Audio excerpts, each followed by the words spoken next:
Welcome बच्चों, मैं are के सिंह ऑनलाइन क्लासेस में आप सभी का स्वागत करता हूं। और आज हम लोग देखेंगे क्लास 9th की वर्कशीट नंबर 54, जिसका टॉपिक है फ्रांसीसी क्रांति भाग 6। बच्चों, हम लोग फ्रांसीसी क्रांति पर 5 वर्कशीटों पे बात कर चुके हैं, जिनमें हमने जाना है कि फ्रांसीसी क्रांति फ्रांस में किन परिस्थितियों में हुई और किस तरह से फ्रांसीसी क्रांति के 3-4 स्टेप्स रहे, जिसमें विभिन्न बदलावों को महसूस किया गया। आज इस वर्कशीट में हम जानेंगे कि फ्रांसीसी क्रांति के बाद वहाँ की महिलाओं की क्या स्थिति रही, उन्होंने क्रांति में किस तरह से हिस्सा लिया और उसका परिणाम यानी उसका जो फायदा हुआ वो महिलाओं को किस हद तक मिला। साथ ही साथ हम जानेंगे कि क्रांति के बाद वहाँ के सामाजिक बदलावों के लिए कानून में किस तरह से सुधार किए गए, दास प्रथा पर क्या प्रभाव पड़ा, और अंत में जानेंगे कि विश्व के लिए इस क्रांति का क्या महत्व है, इस क्रांति से विश्व को क्या क्या सीख मिली। तो आइए शुरू करते हैं महिलाओं की स्थिति से। तो सबसे पहले हम देखते हैं महिलाएं फ्रांसीसी क्रांति की गतिविधियों में सक्रिय रूप से शामिल थी। जो क्रांति की प्रक्रिया चल रही थी, बदलाव की प्रक्रिया चल रही थी, उसके विभिन्न स्टेप्स में महिलाओं ने भी बढ़ चढ़कर हिस्सा लिया था। उन्हें उम्मीद थी कि क्रांतिकारी सरकार उनका जीवन सुधारने हेतु ठोस कदम लेगी। अधिकांश महिलाओं के पास पुरुषों की तुलना में बेहद कम अवसर उपलब्ध थे। महिलाओं ने अपने हितों पर चर्चा करने के लिए राजनीतिक क्लब शुरू किए और अखबार निकाले। उनकी एक प्रमुख मांग पुरुषों के समान राजनीतिक अधिकार की थी। 1791 के संविधान में उन्हें निष्क्रिय नागरिक का दर्जा दिया गया। तो आप देखते हैं कि उन्होंने काफ़ी प्रयास किए, अपने संगठन बनाए, क्लब शुरू किए, अखबार निकाले, और उनकी मांग थी कि महिला और पुरुषों के जो भेद है, अंतर है, सामाजिक जो अंतर है, उसको दूर किया जाए और महिलाओं को भी पुरुषों के समान राजनीतिक अधिकार दिए जाए। लेकिन जब 1791 का संविधान बना तो उन्हें निष्क्रिय नागरिक का दर्जा दिया गया, जिससे उनको काफ़ी निराशा हुई। बच्चों, हम लोग पिछले वर्कशीट में जान चुके हैं कि निष्क्रिय नागरिक का मतलब था कि उन्हें कोई विशेष राजनीतिक अधिकार प्राप्त नहीं था। इवन एज मताधिकार का भी अधिकार नहीं था, वोट देने का भी अधिकार केवल सक्रिय नागरिकों को था, निष्क्रिय नागरिकों को नहीं था। तो महिलाओं को उसमें निष्क्रिय नागरिक भी रखा गया, जिससे उनको काफ़ी निराशा हुई। लेकिन इस क्रांति के बाद महिलाओं की स्थिति में सुधार के लिए कुछ सुधार किए गए, कानून लागू किए गए, उनके बारे में देखते हैं हम लोग। शुरू में क्रांतिकारी सरकार ने सुधार लाने वाले कुछ कानून लागू किए। और कौन कौन से कानून थे तो आप देखेंगे, लड़कियों के लिए स्कूली शिक्षा को अनिवार्य बना दिया गया। ठीक है, ये भी एक सामाजिक सुधार था। अब शादी को स्वैच्छिक अनुबंध माना गया और नागरिक कानूनों के तहत उनका पंजीकरण किया जाने लगा। तलाक को कानूनी रूप दे दिया गया और औरत मर्द होने को ही उसकी अर्जी देने का अधिकार दिया गया। यानी अब विवाह और तलाक के संबंध में जो पुरुष और महिला दोनों को समान अधिकार प्राप्त हुए। अब महिलाएं व्यावसायिक प्रशिक्षण ले सकती थीं, कलाकार बन सकती थीं और व्यवसाय चला सकती थी, यानी अपना वो एंटरप्रेन्योरशिप शुरू कर सकती थी। लेकिन राजनीतिक अधिकारों के लिए महिलाओं का संघर्ष जारी रहा, क्योंकि उनको वोट देने का भी अधिकार नहीं प्राप्त हुआ था, इसलिए उन्होंने अपना संघर्ष जारी रखा। इनके नेत्रियों में जो नेता को महिला स्त्रीलिंग में नेत्री कहते हैं, तो इनके नेत्रियों में सबसे महत्वपूर्ण थी ओलंप दे गूंज। ओलंप दे गूंज एक महिला थी जो फ्रांसीसी महिलाओं के राजनीतिक अधिकारों के लिए प्रयास कर रही थी। 1791 में इन्होंने पुरुष एवं नागरिक अधिकार घोषणा पत्र की तर्ज पर, देखिए यहाँ पर एक जारी किया गया था पुरुषों के लिए, पुरुष एवं नागरिक अधिकार घोषणा पत्र जारी किया गया था, तो उसके तर्ज पर इन्होंने जारी किया महिला एवं नागरिक अधिकार घोषणा पत्र तैयार किया और महिला अधिकारों के लिए आवाज उठाई। आतंक राज के दौरान सरकार ने महिला क्लबों को बंद करने और उनकी राजनीतिक गतिविधियों पर प्रतिबंध लगाने वाला कानून लागू किया। तो इस तरह से उन्होंने बैन कर दिया कि महिलाओं का अब कोई राजनीतिक संगठन नहीं होगा, नहीं कोई क्लब होगा। नेशनल कन्वेंशन के शासनकाल में ओलंप दे गूंज पर देशद्रोह का मुकदमा चलाया गया और उन्हें फांसी दे दी गई। ठीक है, अब ऐसे ही प्रयास चलते रहे उनके फांसी के बावजूद, और अंततः 1946 में फ्रांस की महिलाओं को मताधिकार हासिल किया।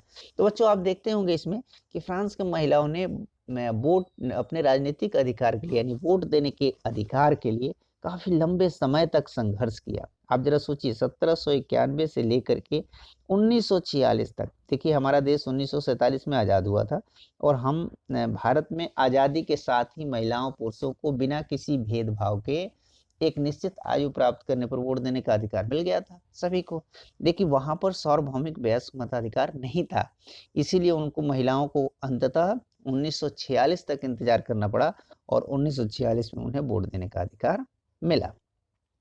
तो इस तरह से महिलाओं ने क्रांति के बाद उनके सामाजिक अधिकारों में तो काफी सुधार आया, लेकिन राजनीतिक अधिकारों के लिए उन्हें काफी लंबा संघर्ष करना पड़ा, और उसके बाद ही उन्हें वो अधिकार प्राप्त हो सके। अब हम देखते हैं दास प्रथा और क्रांति। बच्चों दास प्रथा क्या है, सबसे पहले हम ये जानेंगे। तो इसको हम ऐसे समझ सकते हैं कि जो फ्रांसीसी उपनिवेश थे, फ्रांस ने जिन जिन क्षेत्रों में कब्जा किया था, और फ्रांस के भी कुछ क्षेत्रों में नील, चीनी और कॉफी जैसी वस्तुओं की खेती होती थी, और उस खेतों में काम करने के लिए मजदूरों की जरूरत पड़ती थी।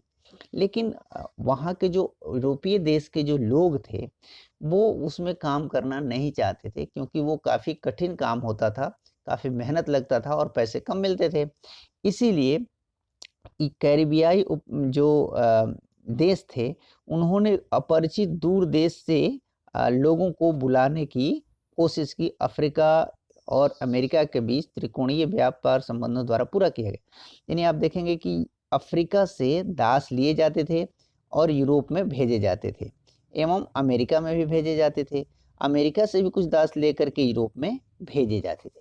यानी इन खास तौर से जो दासों का यानी जो पिछड़ा इलाका था, अफ्रीका का जो इलाका था वो काफ़ी पिछड़ा था, तो वहाँ से लोगों को ले करके इन यूरोपीय देशों में बेच दिया जाता था, या लोग वहाँ से जाकर के खरीद के लाते थे। आप देखेंगे यहाँ लिखा है कि दास प्रथा व्यापार, दासों का व्यापार होता था, खरीद फरोख्त, वहीं तो व्यापार हो गया। दास व्यापार 17वीं शताब्दी में शुरू हुआ। फ्रांसीसी सौदागर अफ्रीका से स्थानीय सरदारों से दास खरीदते थे, यानी फ्रांस के जो सौदागर थे वो जाते थे वहां पे और वहां से दासों को खरीदते थे। दास व्यापार पर निर्भर व्यापारियों के विरोध के भय से नेशनल असेंबली में कोई कानून पारित नहीं किया गया, क्योंकि दास के व्यापारी उससे काफी विरोध करते थे, क्योंकि उनको फायदा होता था। वहीं बगान मालिक भी विरोध करते थे, इसीलिए नेशनल कन्वेंशन ने कोई कानून पालन नहीं किया। लेकिन 1794 के कन्वेंशन ने फ्रांसीसी उपनिवेशों से सभी दासों की मुक्ति का कानून पारित कर दिया।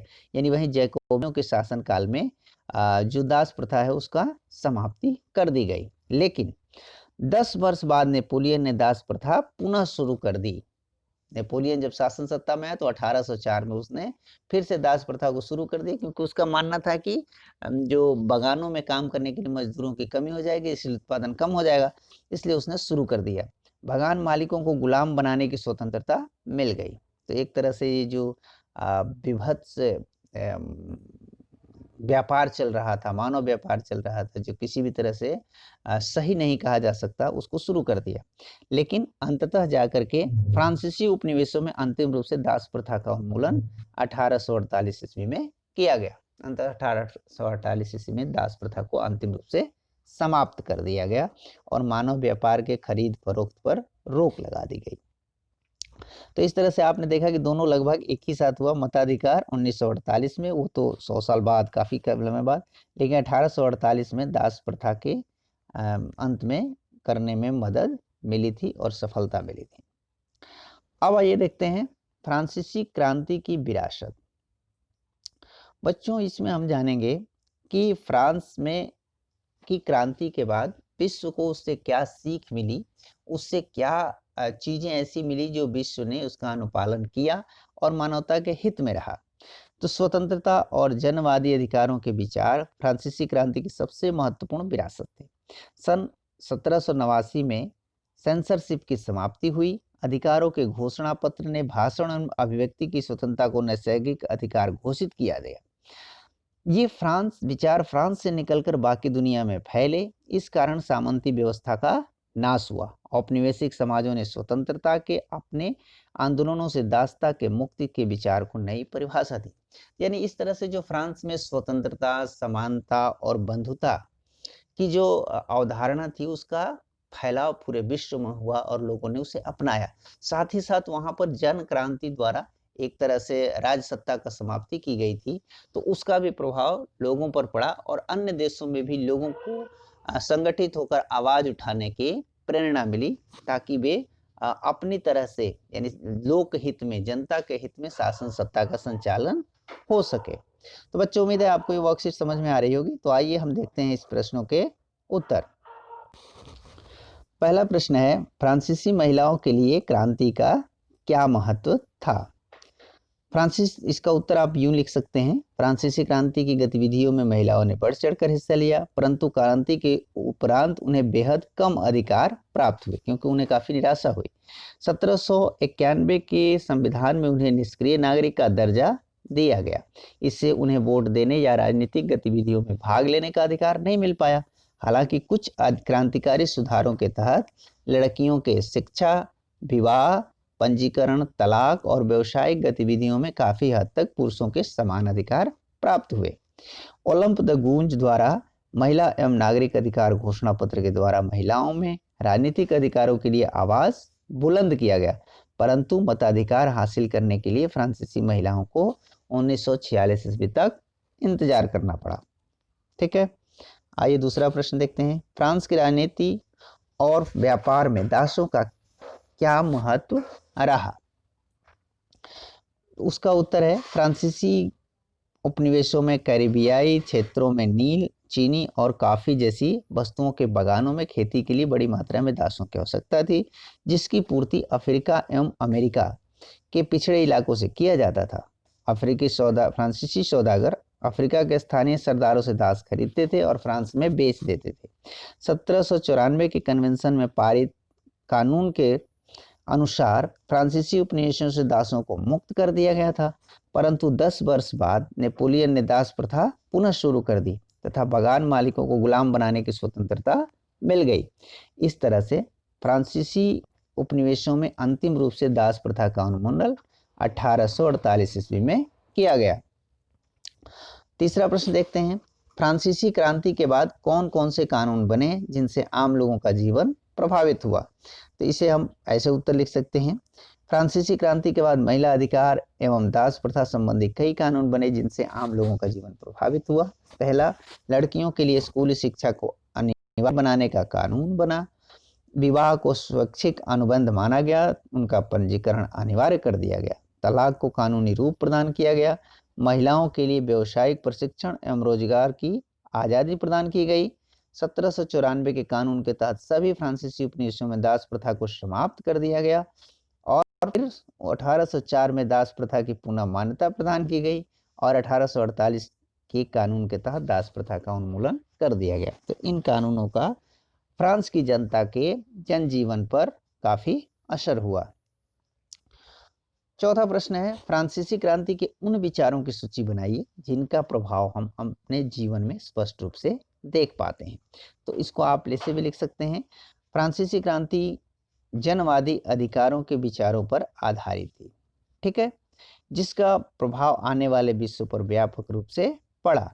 तो ये विचार हैं, स्वतंत्रता, समानता और बंधुत्व पर आधारित विचारधारा का प्रसार पूरे विश्व में हुआ।